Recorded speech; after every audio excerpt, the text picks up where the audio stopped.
លោកស្រីអ្នកនាងកញ្ញាអរគុណលោកអ្នកដែលបានតាមដានស្ដាប់ការផ្សាយរបស់វិទ្យុបារាំងអន្តរជាតិ RFE នៅវេលានេះម៉ោង 1 រសៀល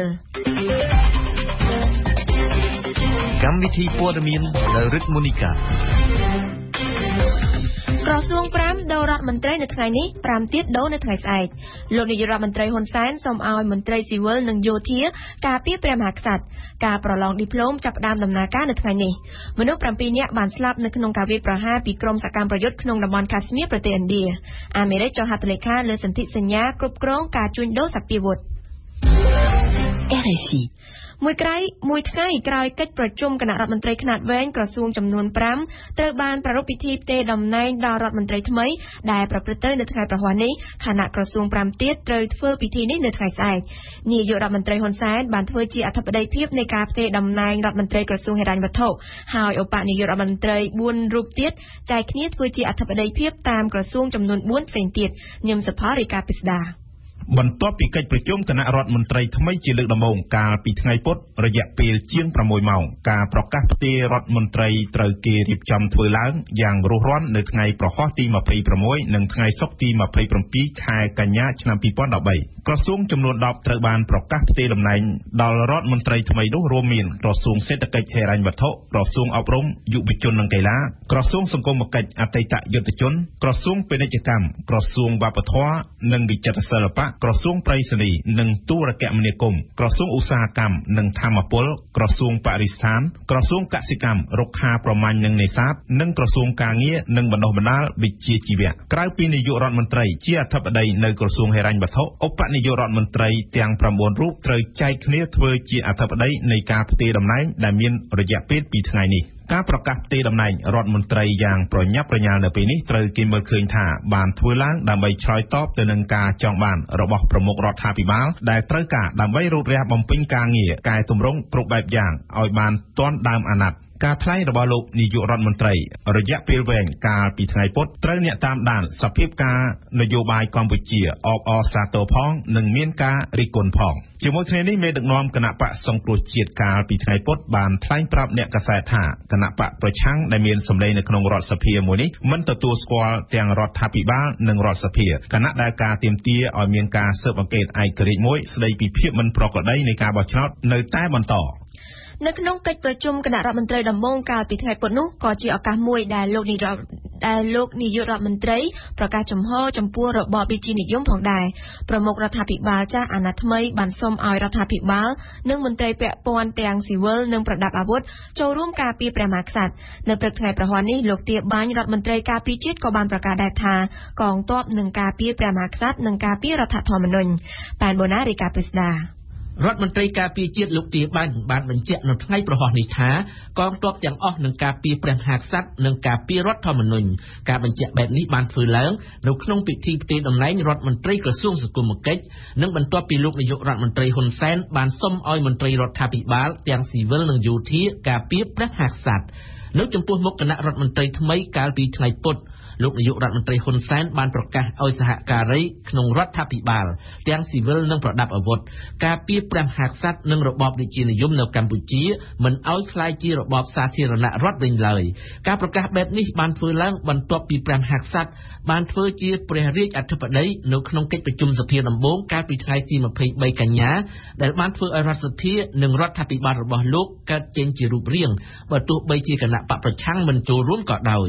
ប៉ុន្តែទន្ទឹមនឹងនោះព្រះមហាក្សត្រក៏ទទួលរងការរិះគន់ពីសំណាក់អង្គការសង្គមស៊ីវិលមួយចំនួនជាពិសេសពីសំណាក់គណៈបកប្រឆាំងនិងអ្នកគាំទ្រគណៈបកនេះលើសពីការរិះគន់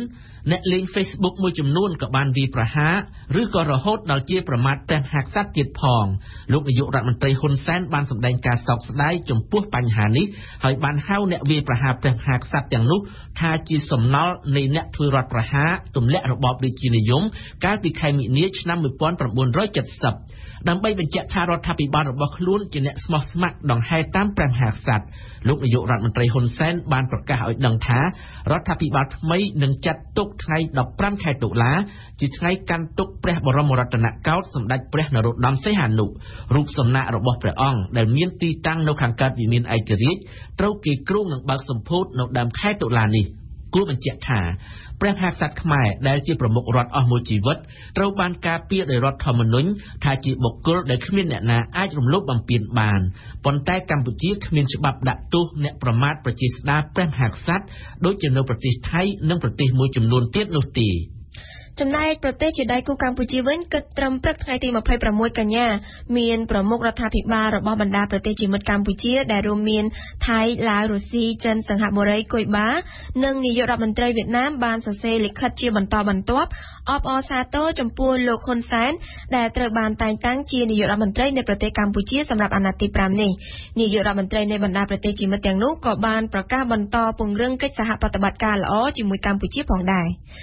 និយាយពីប្រតិកម្មជុំវិញសាលដីការបស់តុលាការកំពូលក្នុងរឿងក្តីឃាតកម្មលោកជីវវិជាវិញ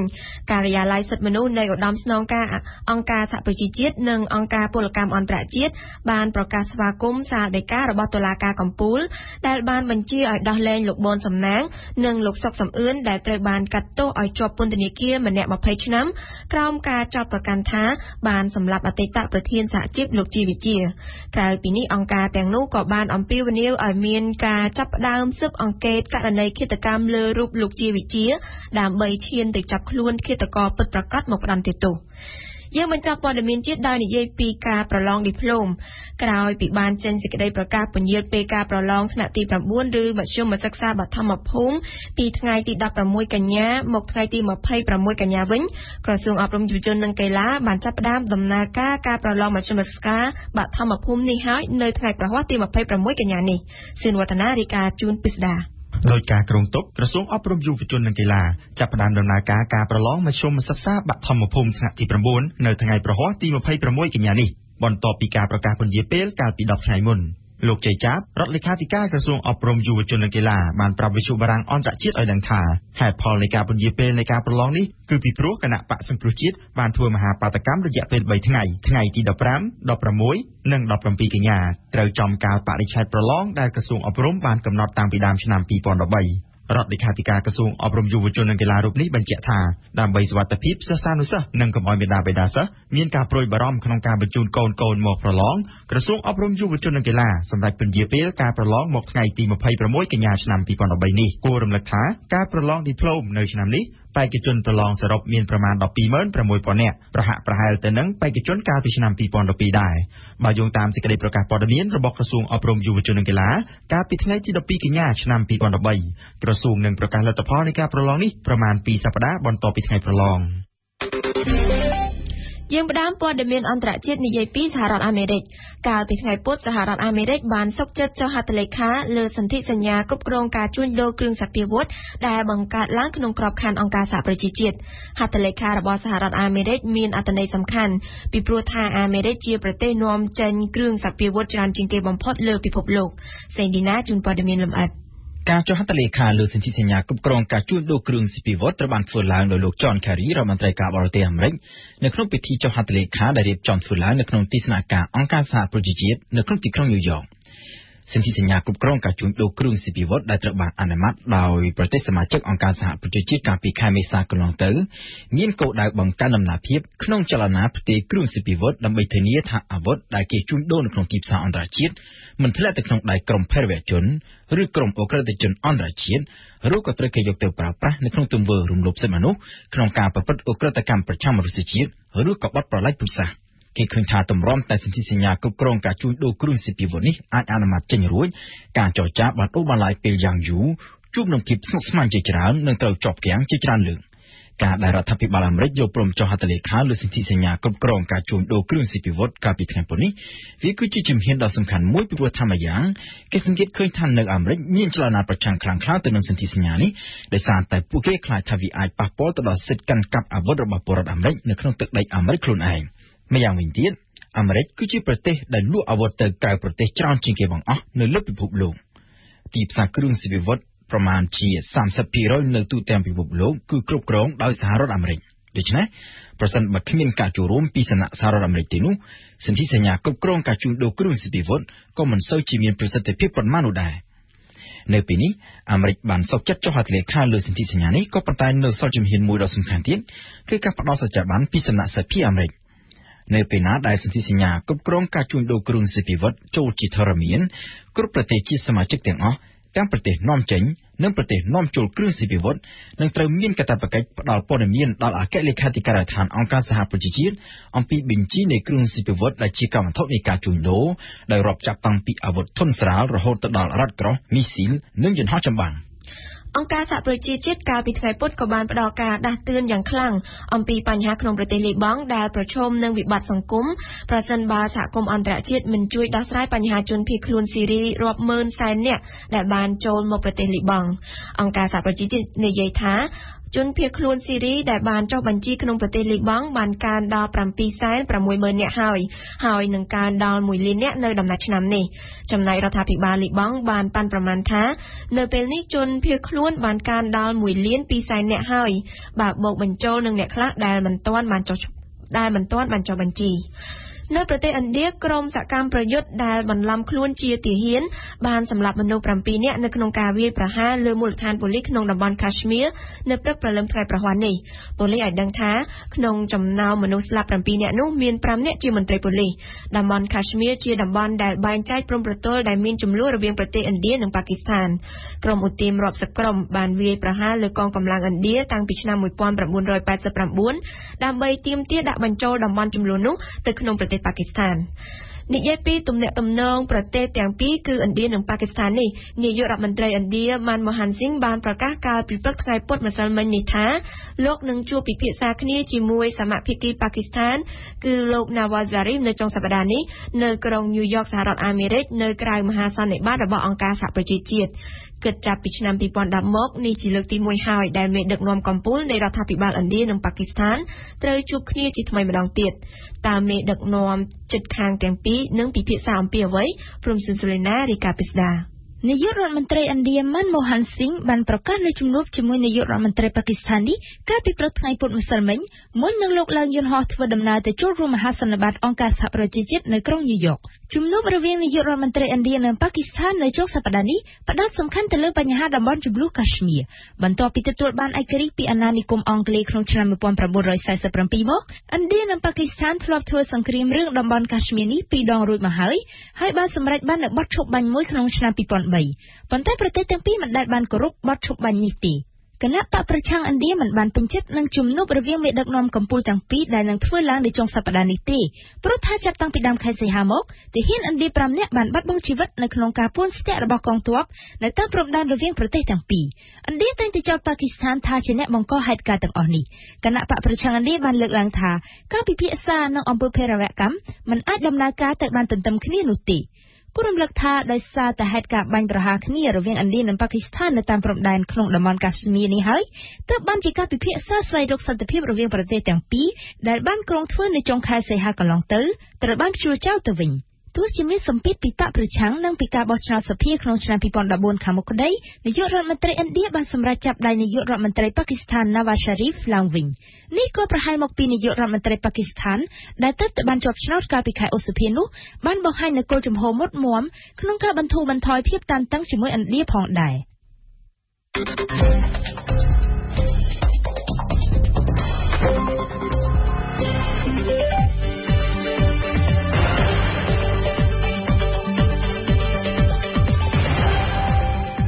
វិទ្យុបារាំង RFI ភ្នំពេញ 92 MHz សៀមរាប 92 MHz បាត់ដំបងក្រុងព្រះសីហនុនិងកំពង់ចាម 94.5 MHz លោកអ្នកស្ដាប់ជាទីមេត្រីជាបន្តទៀតនេះលោកអ្នកនេះនឹងបានស្ដាប់នាទីទស្សនៈសារព័ត៌មានរៀបចំជូនដោយញឹមសុផលបន្តមកគឺជានាទីព្រឹត្តិការណ៍កម្ពុជាប្រចាំថ្ងៃរបស់អឹមណាវិនថ្ងៃនេះណាវិននឹងធ្វើសេចក្តីរាយការណ៍អំពីការដំឡើងប្រាក់ខែទាបបំផុត 40,000 រៀលដល់មន្ត្រីរាជការមិនទាន់គ្រប់ការចំណាយនៅឡើយនៅក្នុងនាទីទស្សនៈព្រឹត្តិការណ៍ពិភពលោកវិញថ្ងៃនេះលោកអ្នកនឹងបានស្ដាប់ការពន្យល់របស់អៀងសុកមិញស្ដីអំពីការមានប្រៀបខ្លាំងលើដៃគូនៅសហភាពអឺរ៉ុបរបស់លោកស្រីAngela Merkel បន្ទាប់មកទៀតគឺជានីតិទស្សនៈព្រឹត្តិការណ៍កម្ពុជារបស់ប៉ែនបូណានឹងអត្ថាធិប្បាយប្រាប់លោកអ្នកថាតើរដ្ឋាភិបាលថ្មីអាចដោះក្អែលមន្ត្រីចាស់បានដែរឬទេនិងនៅចុងបញ្ចប់នៃកម្មវិធីរបស់យើងគឺជានីតិខ្ញុំនិយាយពីភាសារៀបចំជូនដោយ That Date ដែលនឹងលើកឡើងអំពីប្រវត្តិនិងប្រពៃណីនៃការទទួលទានស្រាទំពាំងបាយជូរ ទេសនៈសារព័ត៌មានការបើកកិច្ចប្រជុំគណៈរដ្ឋមន្ត្រីថ្មីការដោះលែងបនសំណាងនិងសុកសំអឿននិងសន្និសីទកាសែតរបស់គណៈបកប្រឆាំងគឺជាសំណុំរឿងសំខាន់នៅទំព័រកាសែតនៅថ្ងៃនេះ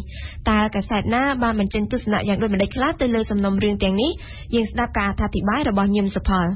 គឺមានតែ3ប្រធានរឿងប៉ុណ្ណោះដែលកាសែតភ្នំពេញប៉ុស្តិ៍ចាត់ទុកថាជារឿងសំខាន់ហើយចេញផ្សាយនៅទំព័រមុខថ្ងៃនេះគឺតាក់ទងទៅនឹងការដោះលែងបនសំណាងនិងសុកសំអឿនដែលកាសែតឲ្យចំណងជើងថាកំពូលដោះលែងឃាតករសព្វនិមិត្តជាមួយនឹងរូបថតអ្នកទាំងពីរធំក្នុងឯកសណ្ឋានពិរុទ្ធជនបន្ទាប់ពីពួកគេបានជាប់ពន្ធនាគារជិត6ឆ្នាំរួចមកនៅផ្នែកខាងក្រោមនៃទំព័រមុខកាសែតដាក់ចំណងជើងទន្ទឹមគ្នាពីរទៀតគឺលោកហ៊ុនសែនឲ្យកងកម្លាំងការពាររាជបល្ល័ង្កនិងគណៈបកប្រឆាំងមិនទទួលស្គាល់សភានិងរដ្ឋាភិបាលតាក់ទងទៅនឹងការពាររាជបល្ល័ង្កភ្នំពេញប៉ុស្តិ៍បានលើកយកពីការបើកកិច្ចប្រជុំគណៈរដ្ឋមន្ត្រីដំបូងដោយលើកយកការណែនាំរបស់លោកនាយករដ្ឋមន្ត្រីពីការមិនបំភ្លេចគុណូបការៈរបស់ព្រះមហាក្សត្រដែលបានឡាយប្រហោះលេខាបង្កើតរដ្ឋាភិបាលថ្មីកាសែតក៏បានសរសេររៀបរាប់ពីចំណុចសំខាន់នៃកិច្ចប្រជុំគណៈរដ្ឋមន្ត្រីអស់រយៈពេល6ម៉ោងកន្លះដែលបានលើកឡើងដោយលោកហ៊ុនសែនដូចជាការអះអាងពីភាព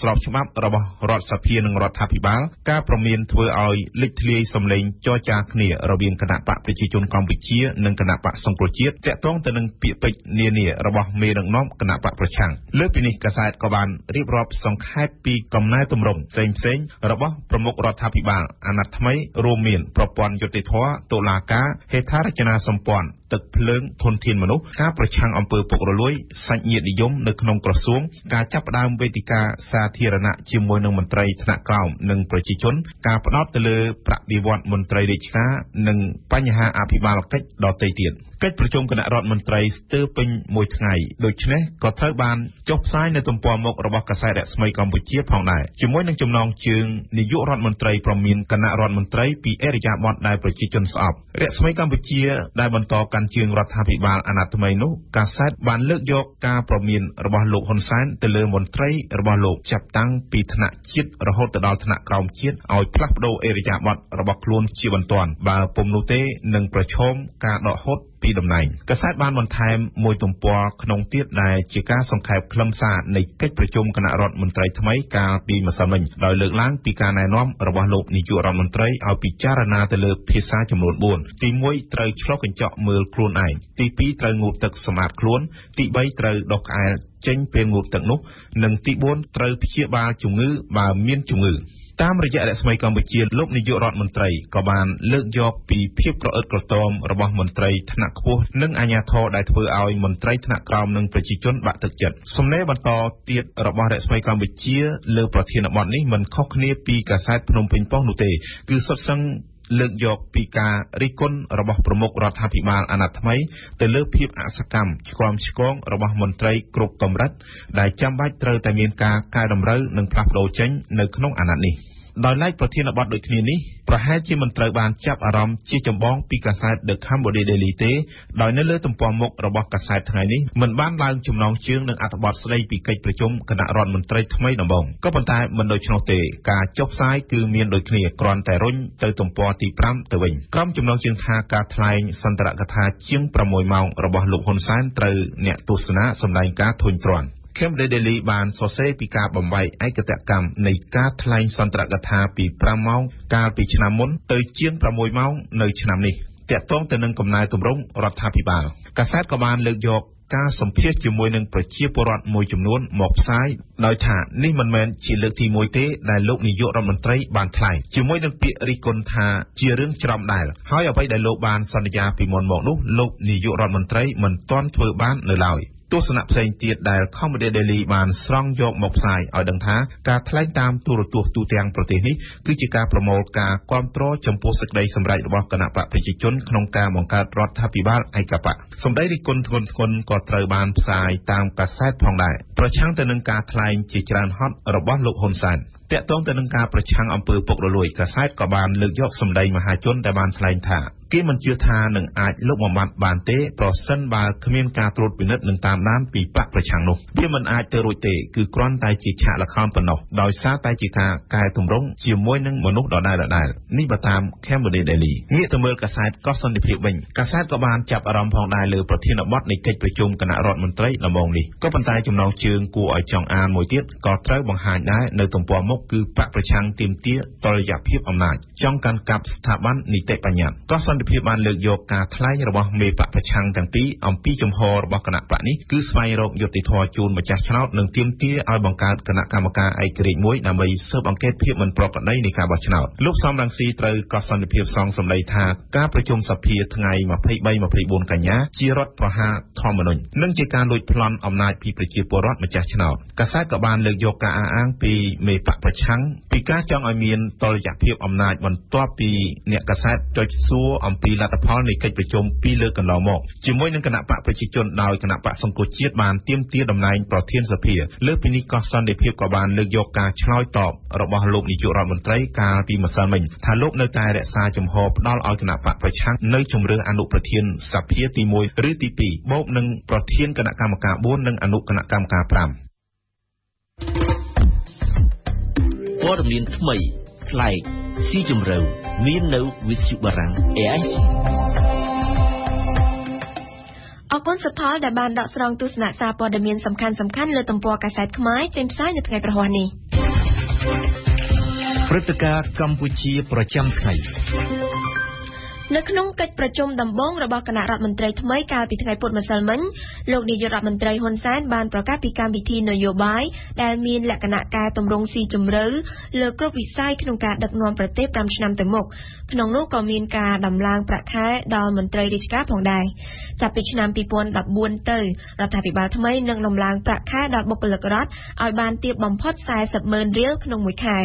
ប៉ុន្តែមន្ត្រីរាជការអ្នកឃ្លាំមើលសង្គមបាននិយាយថាការដំឡើងវិវត្តនេះនៅមិនទាន់សមមូលទៅស្ថានភាពជីវភាពដែលត្រូវទទួលបាននៅឡើយនោះទេ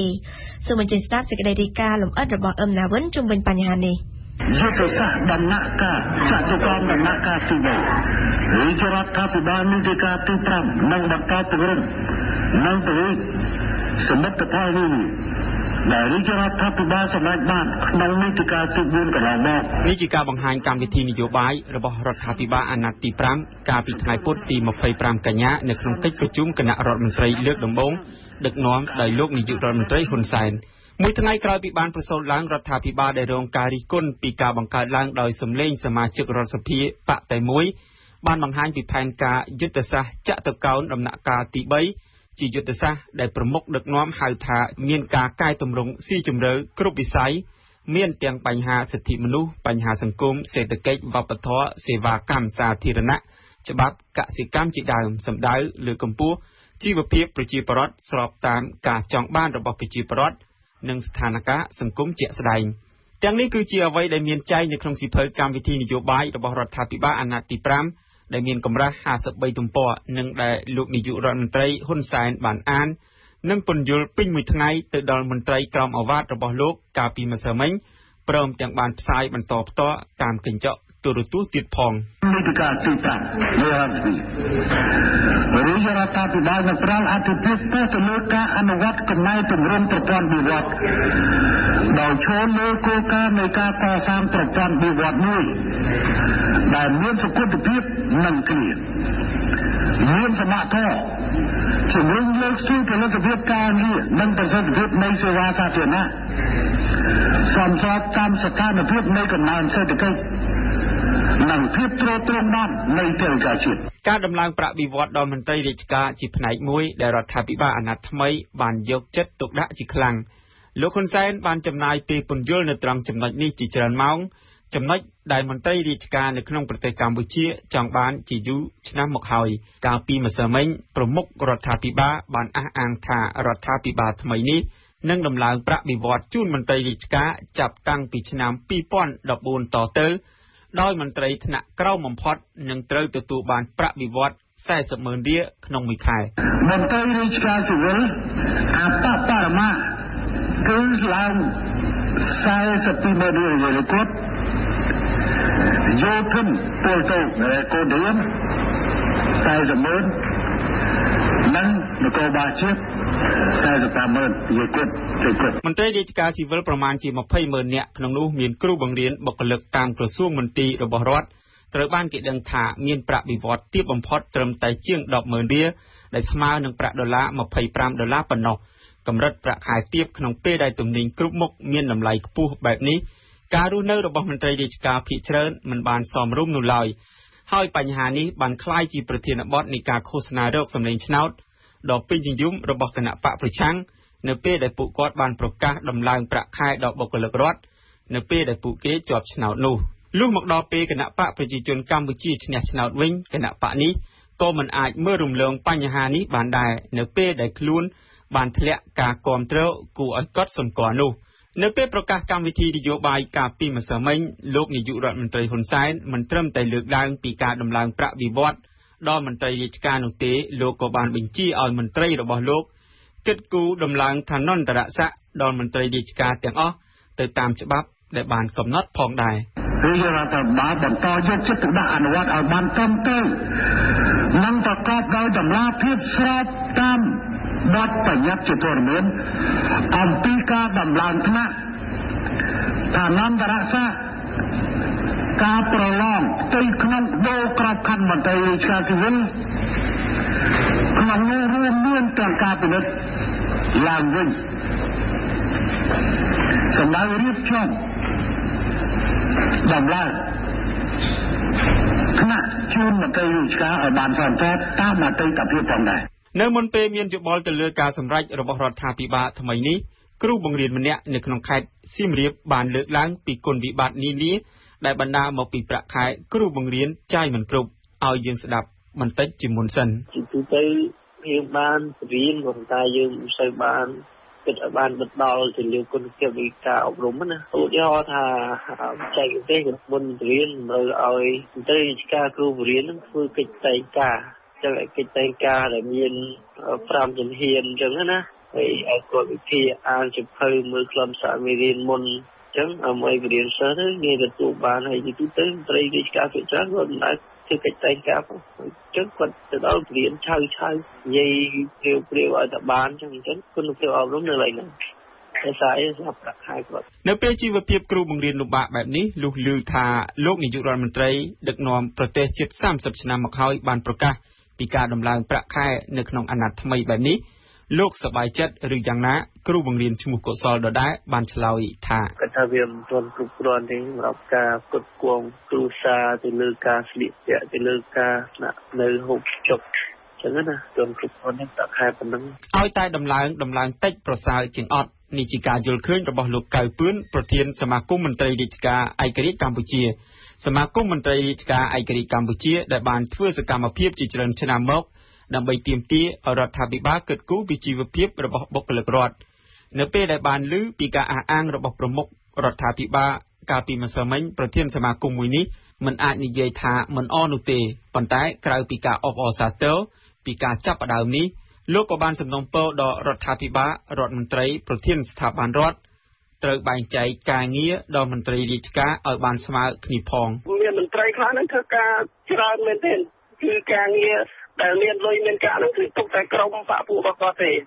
ជាងអ្នកដែលអត់មានការងារអ្នកដែលមានការងារធ្វើនឹងធ្វើមិនចេះអស់ហើយអ្នកដែលគ្មាននឹងគឺគ្មានការងារសោះធ្វើបើទោះបីជាការដំឡើងប្រាក់ខែដល់មន្ត្រីរាជការត្រូវបានមន្ត្រីពន្យល់ថារដ្ឋាភិបាលបានធ្វើជាយូរឆ្នាំមកហើយក្តីនិងកំពុងធ្វើបន្តទៀត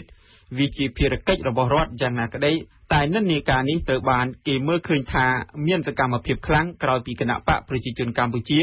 គណៈបកដែលដឹកនាំប្រទេសជាង30ឆ្នាំមកហើយនោះបានធ្លាក់សម្លេងឆ្នោតយ៉ាងតិច22កៅអីនៅក្នុងរដ្ឋសភាសម្រាប់ការបោះឆ្នោតកន្លងមកនេះដូច្នេះយុទ្ធសាស្ត្រដំឡើងប្រាក់ខែឲ្យមន្ត្រីរាជការនៅពេលនេះចង់ឬមិនចង់មានអ្នកលើកឡើងថានេះជាកម្មវិធីដើម្បីដណ្ដើមសន្លឹកឆ្នោតមកវិញរបស់គណៈបកកាន់អំណាចការដំឡើងប្រាក់ខែឲ្យមន្ត្រីរាជការនៅពេលនេះក្រុមហេតុផលណាក៏ដោយសម្រាប់លោកកែមលីអ្នកស្រាវជ្រាវការអភិវឌ្ឍសង្គមបានមើលឃើញថាការផ្ដល់ឲ្យមន្ត្រីរាជការនៅពេលនេះមិនទាន់គ្រប់គ្រាន់នោះទេក្នុងខណៈដែលលោកបានមើលឃើញថារដ្ឋាភិបាលមានលទ្ធភាពពេញលេញដើម្បីធ្វើឲ្យបុគ្គលិករដ្ឋអាចរស់នៅបានសមរម្យជាមួយនឹងប្រាក់ខែយ៉ាងតិចក្នុងមួយខែ$500មួយ គ្រួសារដែលអាចរស់បាននៅក្នុងវិញក៏មាន$602នោះរបស់ក្រសួងផែនការតែម្ដងបើសិនជាយើងដំឡើងប្រាក់ខែមិនបែកទៅលើការចំណាយរបស់មន្ត្រីរាជការរបស់ប្រជាពលរដ្ឋហើយយើងធ្វើការសិក្សាយកមកទៅឯក្រសួងផែនការធ្វើសិក្សាសេដ្ឋកិច្ចសង្គមរៀងរាល់2ឆ្នាំម្ដងយកមកធ្វើអីបើយើងអត់ប្រើប្រាស់កម្មវិធីនេះសហការឧបត្ថម្ភដោយសាកលវិទ្យាល័យអាស៊ីអឺរ៉ុបឱសថគីណាជាឱសថសម្រាប់បញ្ចុះកម្ដៅបំបត្តិអាការៈឈឺចុកចាប់ផ្សេងៗនិងសាកលវិទ្យាល័យពុទ្ធិសាសន៍អរគុណដាវិនដែលបានរៀបចំព្រឹត្តិការណ៍កម្ពុជាប្រចាំថ្ងៃស្ដីអំពីការដំឡើងប្រាក់ខែទាបបំផុត$40,000រៀលដល់មន្ត្រីរាជការមិនទាន់គ្រប់ការចំណាយឡើយលោកអ្នកនាងកំពុងស្ដាប់កម្មវិធីព័ត៌មានរបស់វិទ្យុបារាំងអន្តរជាតិ RFE នៅវេលានេះម៉ោង 1:30 នាទីមុននឹងចូលដល់កម្មវិធីផ្សាយផ្សេងទៀតខ្ញុំសូមសង្ខេបព័ត៌មានសំខាន់ៗជូនលោកអ្នកស្ដាប់ឡើងវិញមួយថ្ងៃក្រោយកិច្ចប្រជុំគណៈរដ្ឋមន្ត្រីខ្នាតវែងក្រសួងចំនួន5ត្រូវបានប្រារព្ធពិធីផ្ទេរតំណែងដល់រដ្ឋមន្ត្រីថ្មីដែលប្រព្រឹត្តទៅនៅថ្ងៃប្រហ័សនេះគណៈក្រសួង5ទៀតត្រូវធ្វើពិធីនេះនៅថ្ងៃស្អែកលោកនាយករដ្ឋមន្ត្រីហ៊ុនសែនបានធ្វើជាអធិបតីភាពនៃការផ្ទេរតំណែងរដ្ឋមន្ត្រីក្រសួងហិរញ្ញវត្ថុ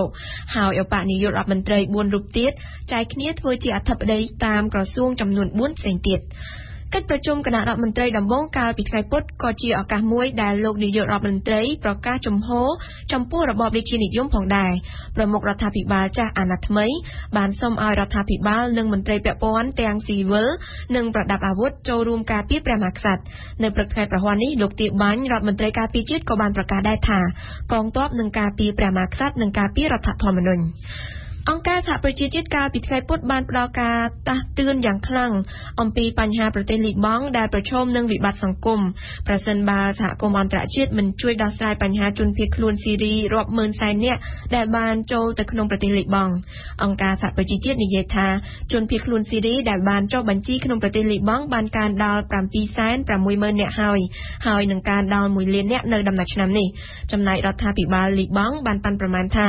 នៅពេលនេះជនភៀសខ្លួនបានកើតដល់1,200,000 នាក់ហើយបើបូកបញ្ចូលនឹងអ្នកខ្លះដែលមិនទាន់បានចុះបញ្ជីនិយាយពីទំនាក់ទំនងប្រទេសប៉ាគីស្ថាននិងឥណ្ឌានាយករដ្ឋមន្ត្រីឥណ្ឌាម៉ាន់ម៉ូហាំងស៊ីនបានប្រកាសកាលពីព្រឹកថ្ងៃពុធម្សិលមិញនេះថាលោកនឹងជួបពិភាក្សាគ្នាជាមួយសមាភាគីប៉ាគីស្ថានគឺលោក Nawaz Sharif នៅចុងសប្តាហ៍នេះនៅក្រុង New York សហរដ្ឋអាមេរិក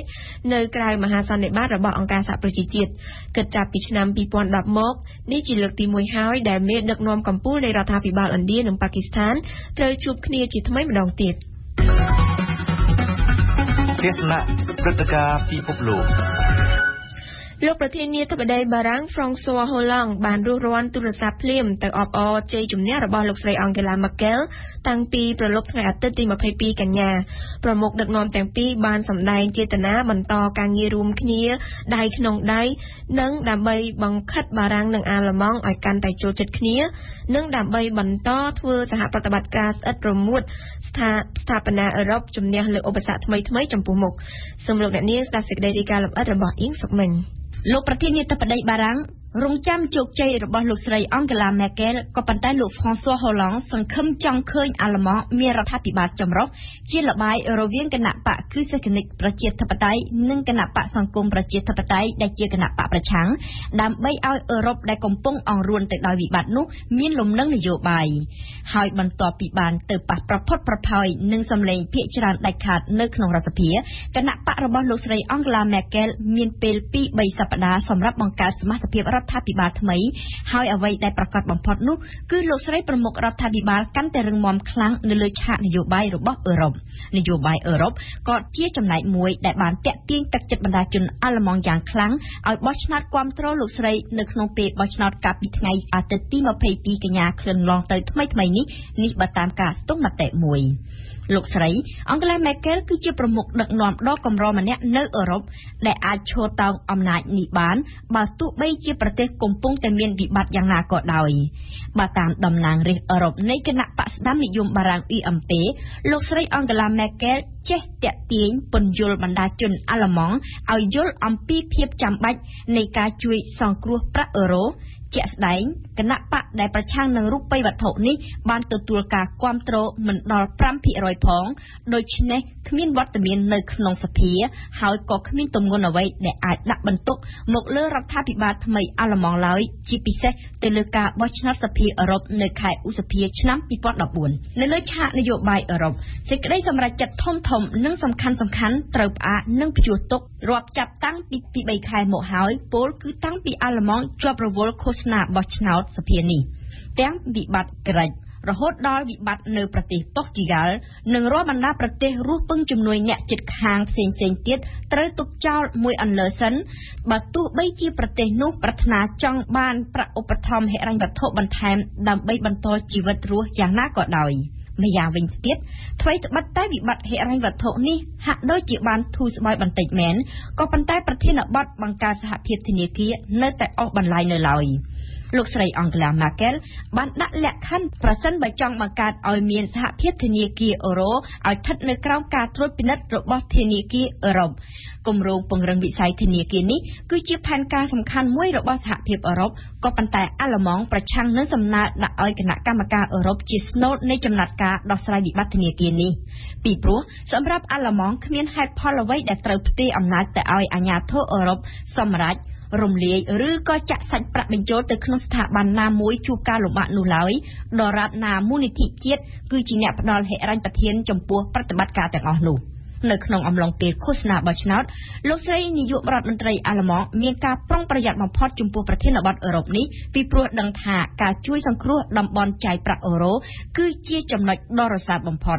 លោកស្រីបានជៀសវាងមិនធ្វើសន្ទរកថាធំឈោងឆាំងតាក់ទងទៅនឹងនយោបាយរបស់សហភាពអឺរ៉ុបទេព្រមទាំងនឹងជំវិញការធ្វើកំណែទម្រង់ចំពោះសន្ធិសញ្ញាអឺរ៉ុបនេះ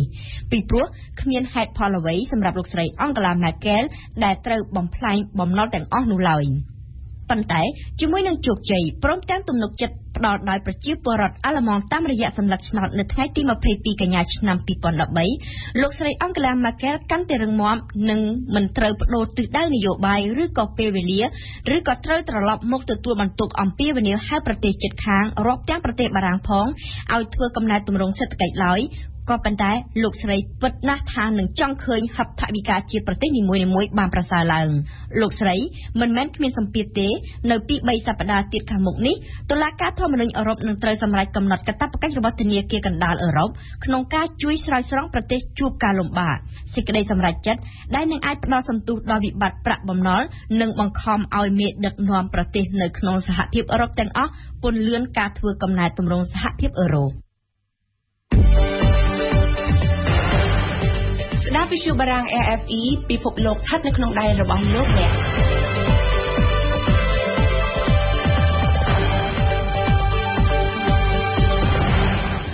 លោកអ្នកទើបតែបានស្ដាប់នីតិទស្សនៈព្រឹត្តិការណ៍ពិភពលោកស្ដីអំពីលោកស្រីអង់កេឡាម៉ាកែលមានប្រៀបខ្លាំងលើដៃគូនៅសហភាពអឺរ៉ុបដែលរៀបចំដោយអៀងសុកមិញទស្សនៈព្រឹត្តិការណ៍កម្ពុជាតាមរយៈអង្គប្រជុំគណៈរដ្ឋមន្ត្រីដំបូងដែលបានបើកធ្វើកាលពីថ្ងៃពុធម្សិលមិញរដ្ឋាភិបាលថ្មីអាណត្តិទី5ដែលដឹកនាំដោយសមាជិកភាពចាស់បានដាក់ចេញនូវគោលនយោបាយកំណែទម្រង់ជាច្រើន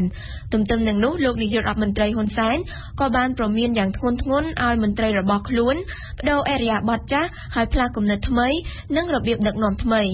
ចំណុចអសកម្មមួយចំនួនរបស់មន្ត្រីរដ្ឋាភិបាលក៏ត្រូវបានលោកនាយករដ្ឋមន្ត្រីលើកឡើងនិងប្រមានឲ្យមន្ត្រីទាំងនោះដោះក្អែលដោយខ្លួនឯងមុននឹងត្រូវគេចាប់ដោះឲ្យតែរដ្ឋាភិបាលថ្មីអាចដោះក្អែលមន្ត្រីចាស់បានឬទេយើងស្ដាប់ការបកស្រាយរបស់ប៉ែនបូណានៅក្នុងអង្គប្រជុំគណៈរដ្ឋមន្ត្រីដំបូងនៃរដ្ឋាភិបាលថ្មីអាណត្តិទី5កាលពីថ្ងៃពុធទី25កញ្ញាម្សិលមិញលោកនាយករដ្ឋមន្ត្រីហ៊ុនសែនបានប្រមានមន្ត្រីរបស់ខ្លួន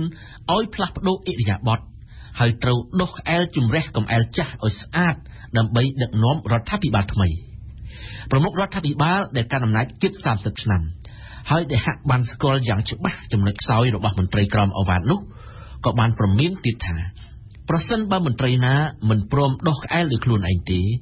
រដ្ឋាភិបាលរបស់លោកនឹងចាប់ដោះក្អែលឲ្យឬក៏ជំរើសចុងក្រោយ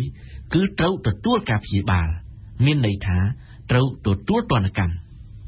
បន្ថែមពីលើកំណែទម្រង់វែងអន្លាយដែលលោកនាយករដ្ឋមន្ត្រីអង្គុយអានតាំងពីព្រឹកទល់ល្ងាចនោះប្រមុខដឹកនាំរដ្ឋាភិបាលក៏ឆ្លៀតរិះគន់អសន្នចៃមាត់ ទៅលើមន្ត្រីរបស់ខ្លួនដែលបានប្រព្រឹត្តមិនគួរគប្បីគ្មានទៀតឡើយភាពក្រអឺតក្រទមគ្មានទៀតឡើយការតែងតាំងខ្សែស្រឡាយគ្រួសារអំពើពុករលួយនិងគ្មានទៀតឡើយការប្រមូលប្រាក់ចំណងដៃពីមន្ត្រីក្រមអាវ៉ាតតាមរយៈពិធីបុណ្យខួបកំណើតកូនបញ្ហាទាំងអស់នេះបានកើតជាយូរមកហើយនិងបានធ្វើឲ្យមន្ត្រីទាំងអស់នោះបាត់បង់ប្រជាប្រិយភាពពីឋានៈក្រមរបស់ខ្លួនជាការពិតណាស់ក្រៅតែពីអ្វីដែលលោកនាយករដ្ឋមន្ត្រីបានលើកឡើងនៅមានបញ្ហារាប់មិនអស់ផ្សេងទៀតដែលគេអាចលើកយកមកពិពណ៌នាអំពីកំហុសឆ្គងរបស់មន្ត្រីរដ្ឋាភិបាលក៏ដូចជាមន្ត្រីថ្នាក់មូលដ្ឋានដែរមន្ត្រីជាច្រើនបានធ្វើឲ្យប្រជាពលរដ្ឋខ្លាចរអានិងរងការឈឺចាប់យ៉ាងខ្លាំងការធ្លាក់ចុះប្រជាប្រិយភាពរបស់គណៈបកប្រជាជនកម្ពុជាយ៉ាងគំហុកក្នុងការបោះឆ្នោតលើកចុងក្រោយនេះគឺជាផលវិបាកជាក់ស្ដែងបំផុតដែលកើតឡើងពីកំហុសឆ្គងរបស់មន្ត្រីទាំងនោះពួកគេគិតតែពីស្វែងរកផលប្រយោជន៍ផ្ទាល់ខ្លួនដើម្បីបង្កើនទ្រព្យធនយ៉ាងសម្បូរបែបនៅក្នុងគណៈដែលជីវភាពរបស់ប្រជាជននិងសេដ្ឋកិច្ចជាតិស្ថិតក្នុងភាពក្រីក្រយ៉ាងខ្លាំងនៅក្នុងបរិបទបែបនេះពិតណាស់ថាការដោះក្អែលមន្ត្រីទាំងនោះគឺជាកាតព្វកិច្ចដែលប្រមុខរដ្ឋាភិបាលត្រូវធ្វើជាចាំបាច់ដើម្បីពង្រឹងប្រសិទ្ធភាពដឹកនាំរបស់រដ្ឋាភិបាលផងនិងស្ដារប្រជាប្រិយភាពរបស់គណៈបកកណ្ដាលអំណាចផងប៉ុន្តែតើរដ្ឋាភិបាលថ្មីអាចដោះក្អែលមន្ត្រីចាស់របស់ខ្លួនបានដែរឬទេនេះជាសំណួរដ៏សំខាន់មួយហើយក៏ជាសំណួរដែលបញ្ជាក់ពីកត្តាស្លាប់រស់របស់គណៈបកប្រជាជនកម្ពុជាសម្រាប់ការបោះឆ្នោតអាណត្តិក្រោយផងដែរពិតហើយអ្វីដែលគេរំពឹងទុកនោះគឺគួរតែមានការផ្លាស់ប្ដូរសមាជិកដឹកនាំជាច្រើនរបស់រដ្ឋាភិបាលក្នុងន័យបញ្ចូលឈាមថ្មីទៅឲ្យគណៈបកកណ្ដាលអំណាចដែលកំពុងតែចុះខ្សោយប្រជាប្រិយភាពយ៉ាងខ្លាំងប៉ុន្តែទីបំផុតទៅគណៈរដ្ឋមន្ត្រីថ្មីប្រមូលផ្ដុំដោយសមាជិកចាស់ដដែលជារូបភាពរដ្ឋាភិបាលថ្មីគ្មានអ្វីខុសប្លែកពីរដ្ឋាភិបាលមុននោះឡើយយ៉ាងណាក៏ដោយលោកនាយករដ្ឋមន្ត្រីហ៊ុនសែននៅរំពឹងថាមន្ត្រីចាស់របស់លោកអាចនឹងផ្លាស់ប្ដូរផ្នត់គំនិតថ្មីដើម្បីឲ្យមានការផ្លាស់ប្ដូរប្រមុខរដ្ឋាភិបាលបានដាក់ចេញដំណាក់កាលសំខាន់3ជូនមន្ត្រីរបស់ខ្លួន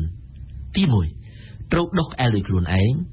ទី2រដ្ឋាភិបាលនឹងចាប់ដោះក្អែលឲ្យនិងទី3គឺជាដំណាក់កាលព្យាបាលមានន័យថាពួកគេត្រូវទទួលរងទណ្ឌកម្មស្ដាប់ទៅដូចជាទំនងមួយយ៉ាងដែរពីព្រោះអ្វីទាំងអស់នេះគួរតែអាចធ្វើបានហើយវាហាក់មិនពិបាកនឹងធ្វើឡើយឲ្យតែមានឆន្ទៈប៉ុន្តែអ្វីដែលគួរឲ្យព្រួយបារម្ភនោះគឺខ្លាចក្រែងទម្លាប់វាធំជាងច្បាប់ពោលគឺដោយសារតែក្អែលនោះវាកាន់យូរពេកខ្លាចជាស្នឹមដោះមិនចេញម្យ៉ាងទៀតខ្លាចក្រែងបទបញ្ជារបស់លោកនាយករដ្ឋមន្ត្រីខ្លាចជាជំរៀងឥតន័យនេះមិនមែនជាលើកទី1ទេដែលលោកនាយករដ្ឋមន្ត្រីវាយប្រហារជាចំហនឹងយ៉ាងធ្ងន់ធ្ងរទៅលើមន្ត្រីរបស់ខ្លួនប៉ុន្តែក្រោយមកអ្វីនៅតែដដែលមានឧទាហរណ៍ច្រើនយ៉ាងណាស់ដែលអាចបញ្ជាក់ពីបញ្ហានេះបានជាក់ស្ដែងបទបញ្ជារបស់នាយករដ្ឋមន្ត្រីស្ដីពីការលុបបំបាត់កុងត្រូលយកលុយតាមដងផ្លូវបទបញ្ជាស្ដីពីការលុបបំបាត់បទល្មើសព្រៃឈើនិងបទល្មើសនេសាទលាក់សុទ្ធតែគ្មានប្រសិទ្ធភាពទាំងអស់ប្រសិនបើលើកនេះមិនខុសពីលើកមុនគណៈបកប្រជាជនទំនងជាគ្មានពេលទៀតឡើយសម្រាប់ស្ដារប្រជាប្រិយភាពរបស់ខ្លួននេះគឺជាអ្វីដែលរដ្ឋាភិបាលថ្មីមិនអាចមើលរំលងបានជាដាច់ខាត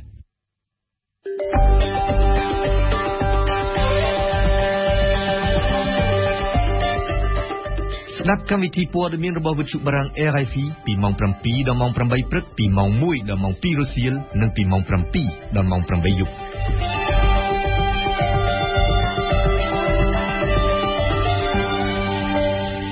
អរគុណបូណាដែលបានអធិប្បាយអំពីថាតើរដ្ឋាភិបាលថ្មីអាចដោះក្អែលមន្ត្រីចាស់បានឬទេ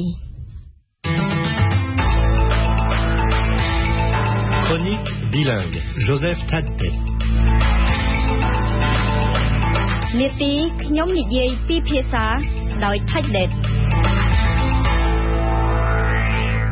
នៅក្នុងនីតិខ្ញុំនិយាយពីភាសានៅថ្ងៃនេះ Taddet ដែលជាសាស្ត្រាចារ្យមកពីវិទ្យាស្ថាន INALCO ក្នុងទីក្រុងប៉ារីសប្រទេសបារាំងនឹងរៀបរាប់ប្រាប់លោកអ្នកអំពីប្រវត្តិនិងប្រពៃណីនៃការទទួលទានស្រាទំពាំងបាយជូរសូមអញ្ជើញស្ដាប់ដូចតទៅ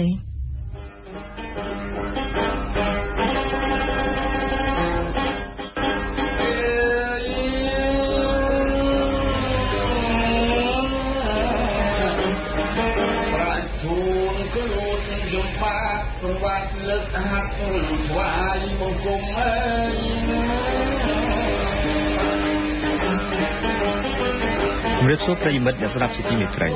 ថ្ងៃនេះខ្ញុំបាទសូមលើកយកប្រធានបទស្ដីអំពីប្រវត្តិនិងប្រពៃណីនៃការទទួលទានស្រាទំពាំងបាយជូរដែលហៅជាភាសាបារាំងថា vin. Le vin qui souvent associé à l'art de vie à la française se répand de plus en plus dans les supermarchés de Phnom Penh et des grandes villes touristiques du Cambodge depuis ces 2 dernières décennies.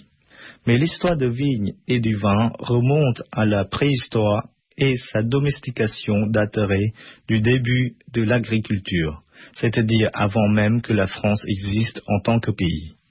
ក្នុងប្រវត្តិសាស្ត្រនៃបណ្ដាប្រទេសដែលស្ថិតនៅជុំវិញសមុទ្រមេឌីទែរ៉ាណេ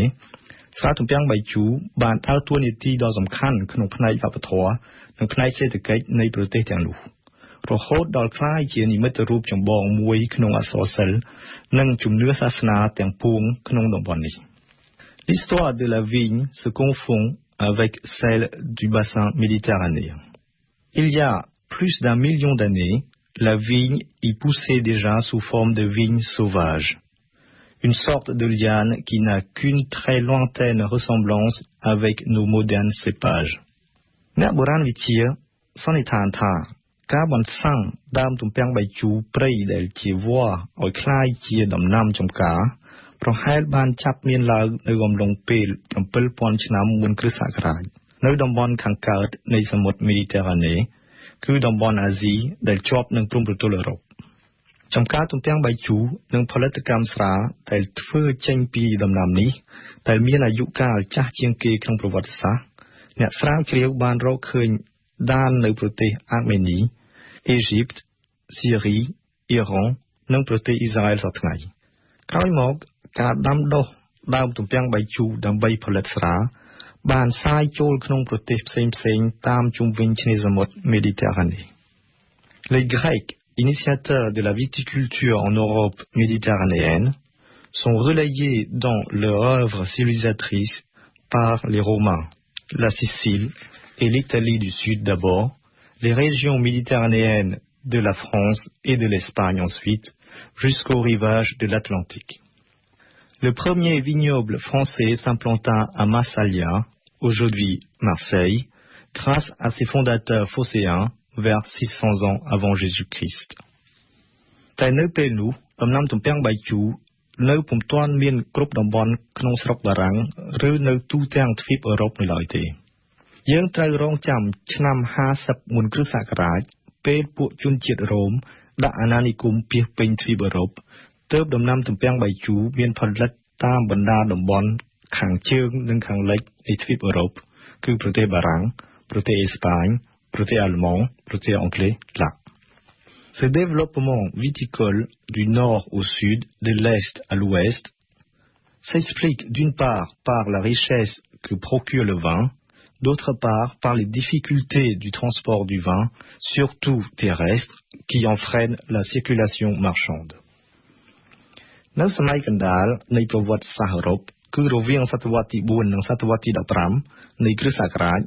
គ្រិស្តសាសនាបានដើរតួនាទីយ៉ាងសំខាន់ក្នុងទម្លាប់ប្រពៃណីនៃការទទួលទាននិងផលិតកម្មស្រាទំពាំងបាយជូរនៅទ្វីបអឺរ៉ុបព្រោះក្នុងគ្រិស្តសាសនាស្រាទំពាំងបាយជូរក្រហមជាពិសេសជាឈាមនៃព្រះយេស៊ូវ Le christianisme a été un facteur important de propagation de la vigne et du vin en France. En 816, le concile d'Aix-la-Chapelle encourage les viticultures épiscopales et monastiques. Le vin, indispensable au sacrement de l'Eucharistie, doit également être une monnaie d'échange, un élément de force économique et un moyen d'honorer les hôtes de marque, rois et grands féodaux. L'ancienne France monarchique a définitivement ancré l'entretien des vignobles dans les traditions culturelles.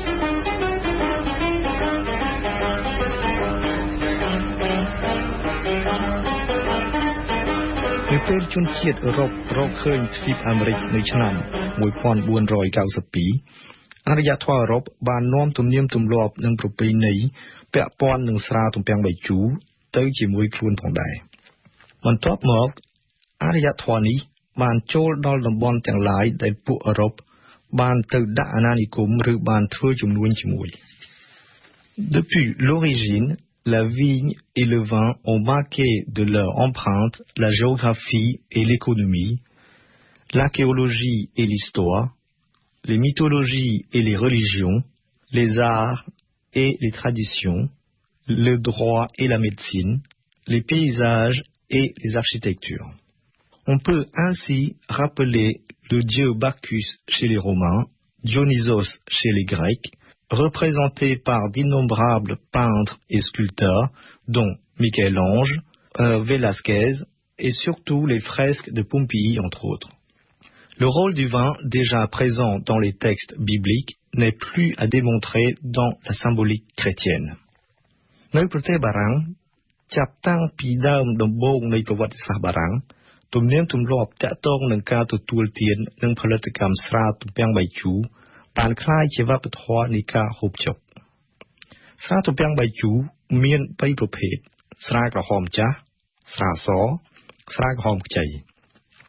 ក្នុងប្រភេទស្រានីមួយៗមានរសជាតិប្លែកៗគ្នាជាច្រើនទៀតគេទទួលទានស្រាទំពាំងបាយជូរយោងទៅតាមមុខម្ហូបនិងរសជាតិម្ហូប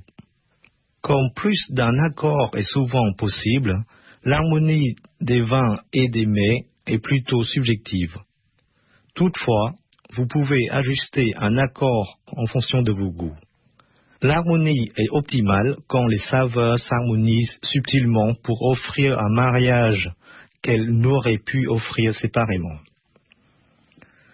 ជាទូទៅគេនិយមទទួលទានស្រាក្រហមជាមួយម្ហូបសាច់ក្រៅពីត្រីជាពិសេសសាច់ពណ៌ក្រហមសាច់គោឬសាច់ចៀមជាដើមជាមួយសាច់មាន់សាច់ជ្រូកឬសាច់កូនគោគេច្រើនទទួលទានស្រាក្រហមដែលមានរសជាតិស្រាលប្រកបដោយរសជាតិផ្លែទំពាំងបាយជូរជាមួយនឹងសាច់ក្រហមឬជាមួយ fromage គេច្រើនទទួលទានស្រាក្រហមណាដែលមានរសជាតិមុតមានកម្រិតសូរ៉ាខ្ពស់ហើយមានក្លិនឈ្ងុយក្រអូប Le vin blanc peut ouvrir le temps de repas par l'apéritif.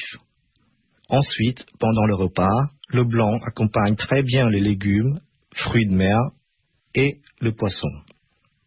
Les vins légers avec une bonne acidité rehaussent les coquillages et crevettes ou les poissons à chair maigre, tandis que les vins plus ronds et intenses qui ont une texture grasse s'harmonisent bien avec les plats en sauce, à la crème ou en brie au four. Le blanc se consomme très frais. ស្រាក្រហមខ្ចីគេច្រើនទទួលទានត្រជាក់ពេលរដូវក្តៅយើងអាចយកមកជំនួសស្រាក្រហមចាស់បានស្រាក្រហមខ្ចីដែលយើងហៅជាភាសាបារាំងថា rosé ស្រាដែលមានអាយុច្រើនមិនមែនមានន័យថាស្រានោះមានរសជាតិឆ្ងាញ់ទេគឺយោងទៅតាមរបៀបរក្សាទុកនិងគុណភាពស្រានៅពេលផលិតស្រាដែលទុកបានយូរនិងមានរសជាតិកាន់តែឆ្ងាញ់គឺស្រាដែលមានរសជាតិមុតមានកម្រិតសូរ៉ាខ្ពស់វិធីរក្សាទុកនោះសោតគឺតម្រូវឲ្យសីតុណ្ហភាពនៃកន្លែងផ្ទុកស្ថិតនៅកម្រិតរវាង18និង20អង្សាជាប្រចាំព្រមទាំងមានជាតិសើមល្មមសមគួរ Les grandes régions viticoles renommées en France sont la région bordelaise, la vallée du Rhône, la Bourgogne et l'Alsace pour le blanc. D'autres régions comme les Pyrénées, le Pays d'Oc, la Loire sont des régions moins connues mais produisent de vins de très bonne qualité. អ្វីដែលគួរឲ្យសោកស្ដាយគឺស្រាទំពាំងបាយជូរបារាំងលក់នៅស្រុកខ្មែរមានតម្លៃខ្ពស់លើសស្រាដែលមកពីប្រទេសនានាដូចជាអូស្ត្រាលី Argentine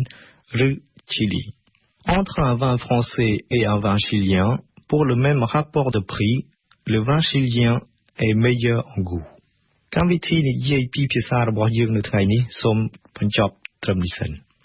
នៅសប្តាហ៍ក្រោយខ្ញុំនឹងរីករាយត្រឡប់មកជួបប្រិយមិត្តជាថ្មីម្ដងទៀតសូមជម្រាបលា Notre chronique bilingue touche maintenant à sa fin. Je serai heureux de vous retrouver la semaine prochaine pour un nouveau sujet. Au revoir.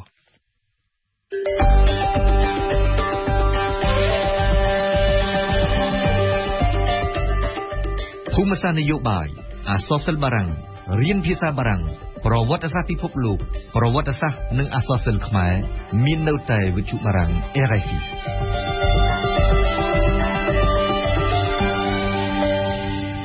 លោកអ្នកនាងជាទីមេត្រីកម្មវិធីព័ត៌មានរយៈពេល1ម៉ោងរបស់វិទ្យុបារាំងយើងជិតដល់ទីបញ្ចប់ហើយនៅពេលនេះខ្ញុំសូមជូនព័ត៌មានសំខាន់ៗឡើងវិញមួយថ្ងៃក្រោយកិច្ចប្រជុំគណៈរដ្ឋមន្ត្រីខ្នាតវែងក្រសួងចំនួន5ត្រូវបានប្រារព្ធពិធីផ្ទេរតំណែងដល់រដ្ឋមន្ត្រីថ្មីដែលប្រព្រឹត្តទៅនៅថ្ងៃប្រហ័សនេះខណៈក្រសួង5ទៀតត្រូវធ្វើពិធីនេះនៅថ្ងៃស្អែក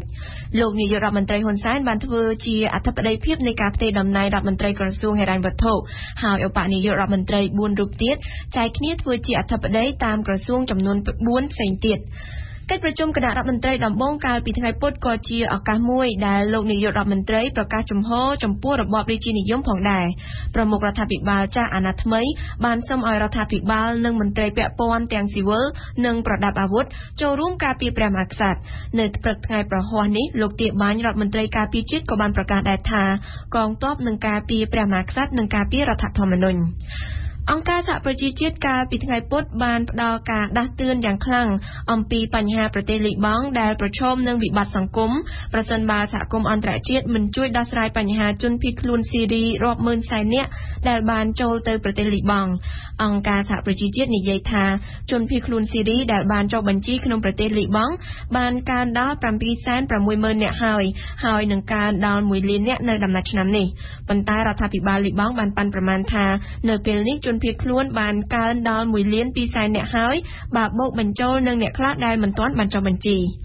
នៅប្រទេសឥណ្ឌាក្រុមសកម្មប្រយុទ្ធដែលបំឡំខ្លួនជាទាហានបានសម្លាប់មនុស្ស 7 នាក់នៅក្នុងការវាយប្រហារលើមូលដ្ឋានប៉ូលីសក្នុងតំបន់ Kashmir នៅព្រឹកព្រលឹមថ្ងៃប្រហ័សនេះប៉ូលីសឲ្យដឹងថាក្នុងចំណោមមនុស្សស្លាប់ 7 នាក់នោះមាន 5 នាក់ជាមន្ត្រីប៉ូលីសតំបន់ Kashmir ជាតំបន់ដែលបែងចែកព្រំប្រទល់ដែលមានជម្លោះរវាងប្រទេសឥណ្ឌានិងប៉ាគីស្ថាន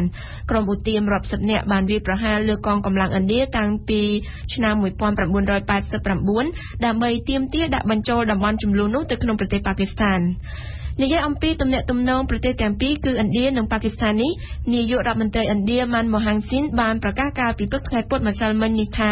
លោកនឹងជួបពិភាក្សាគ្នាជាមួយសមាភិកីប៉ាគីស្ថានគឺលោកណាវ៉ាហ្សារីនៅចុងសប្តាហ៍នេះនៅក្រុងញូវយ៉កសហរដ្ឋអាមេរិកនៅក្រៅមហាសន្និបាតរបស់អង្គការសហប្រជាជាតិគិតចាប់ពីឆ្នាំ 2010 មកនេះជាលើកទី1ហើយដែលមេដឹកនាំកម្ពុជានៃរដ្ឋាភិបាលឥណ្ឌានិងប៉ាគីស្ថានត្រូវជួបគ្នាជាថ្មីម្ដងទៀតលោកអ្នកនាងជាទីមេត្រីយើងខ្ញុំសូមថ្លែងអំណរគុណចំពោះភក្ដីភាពរបស់អស់លោកអ្នកនាងដែលបានតាមដានស្ដាប់កម្មវិធីព័ត៌មានរបស់វិទ្យុបារាំងអន្តរជាតិ RFI កម្មវិធីព័ត៌មានរបស់វិទ្យុយើងរយៈពេលពេញ1ម៉ោងបានឈានដល់ទីបញ្ចប់ហើយកម្មវិធីព័ត៌មានដែលរៀបចំដោយនាងខ្ញុំនឹងវិលមកជួបលោកអ្នកនាងនៅម៉ោង 7 ដល់ម៉ោង 8 យប់នេះបន្តទៀតខ្ញុំសូមអរគុណវិសាលដែលបានជួយផ្នែកបច្ចេកទេសនៅពេលនេះនាងខ្ញុំរិទ្ធមូនីកានិងសហការីសូមអរគុណសូមជម្រាបលា